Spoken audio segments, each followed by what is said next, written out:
Hey friends, it's Allie with Allie Answers. I hope that you're having a fantastic day. If this is your first time on my channel, welcome. And if you're coming back or you're a regular subscriber, welcome back. Take a second and hit the subscribe button for me. If you give me a thumbs up or comment below, more people will see it. And as I always say, the more people who see these videos, the more good we can do. So we have been talking about when you know that your loved one needs help. Recently, I was asked, how do I step in and help my loved one to eat better when I know they're not eating right? So let's assume, first of all, that your loved one is living independently. They are alone in their own home or apartment, and they are responsible for finding their own meals, putting their own meals together. One of the things you want to consider, and if you're not there in person, it is hard to ascertain, but one of the things you want to try to figure out is, why are they not eating? So there could be a number of reasons. Number one, I always say a trip to the doctor is in order to make sure that nothing is wrong, that there's no infection, that there's no sign of any big disease that's causing a lack of appetite. Number one, I always say, go to the doctor. Number two, you want to see if maybe there are just too many steps involved. For example, my favorite story about my grandmother, again, she thought that it was just too much work sometimes to heat a can of soup and make a sandwich, because she said then she had to wash the pot and then she had to clean the knife. And I get it. I totally get it. But when you are that tired and your energy level is that low, then you need that food for energy. Question is it about preparation or is it about just not being hungry? One of the ways that you can test that out is to either, if you're a local, to bring prepared foods to them. I do recommend that if you can do homemade foods or their favorite foods, they'll go better, of course, and they're more likely to eat them.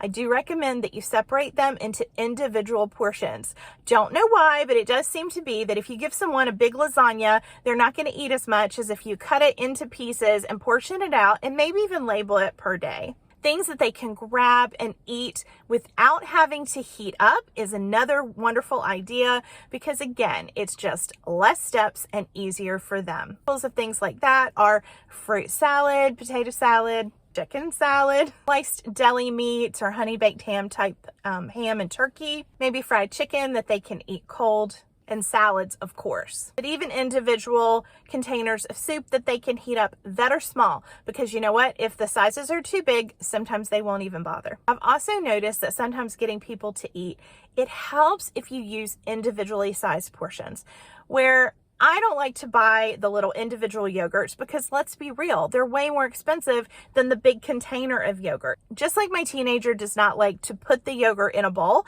maybe that's what's happening with your loved one. But if all they had to do is rip the top off and eat it, then maybe they would be more likely to eat it. It's worth a shot. The key is to make it easy, to make it small, and to make it fast. And of course, things that they're able to eat. Take into consideration if they've lost teeth. You're not going to want some crunchy carrots in the refrigerator because they're just not going to eat them. Protein bars that taste like candy bars are always a good bet. Whether they're Cliff bars or they're Quest bars or they're store brand, it doesn't matter. But I would definitely get the high protein kind. If you're going to talk about a meal replacement, it might as well be something that is good for them and delicious. Definitely try the things that are going to be individually wrapped, individually packaged, easy, fast. Think what teenagers like. And as many vegetables as you can fit in there that are not too crunchy. Vegetable soup is usually a winner, as is mac and cheese. Let's say that you try that and that's just not working well enough. You may want to consider one of the meal delivery services where the food is already prepared. I'm not talking about HelloFresh and those kind of meal delivery services where you actually put the meals together. I'm talking about the ones that are already done, and when they arrive, they are already plated. Usually what I've done in the past is I've ordered those and split them into two, because usually there's enough in one container for each senior to have a serving.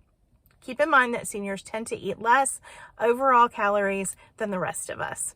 If your loved one lives near you, it may be a great idea to try smoothies. Smoothies can be made with yogurt, with protein whey, and other types of pea protein, and a lot of seniors are willing to drink a smoothie.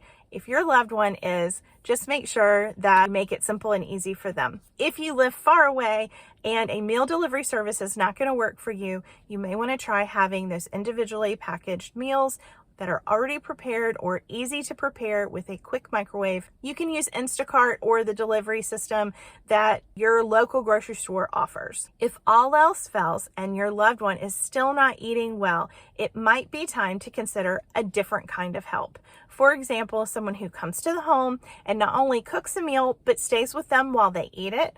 Or it may be time to think about the benefits of assisted living. I'm going to link below a video about assisted living and why it can be such a wonderful thing for people that need assisted and memory care. Ultimately, we eat better when we eat with a group.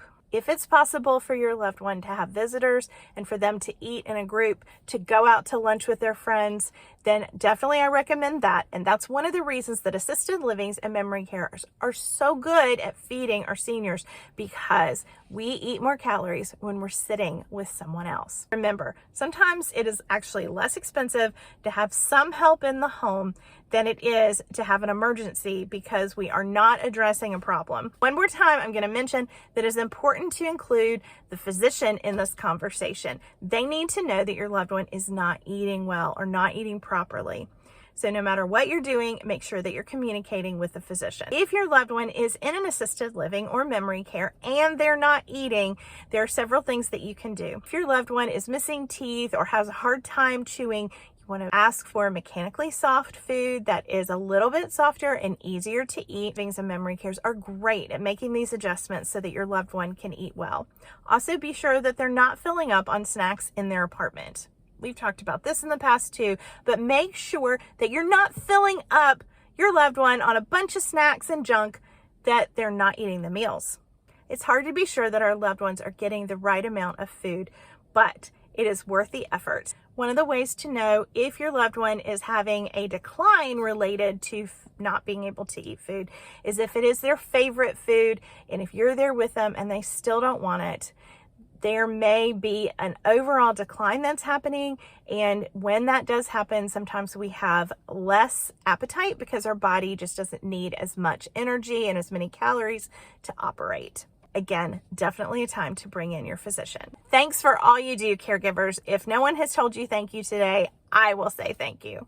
Thanks for watching this video, and any advice or comments below, we would love to see. Thanks for sharing. Hope you have a fantastic day. Bye-bye.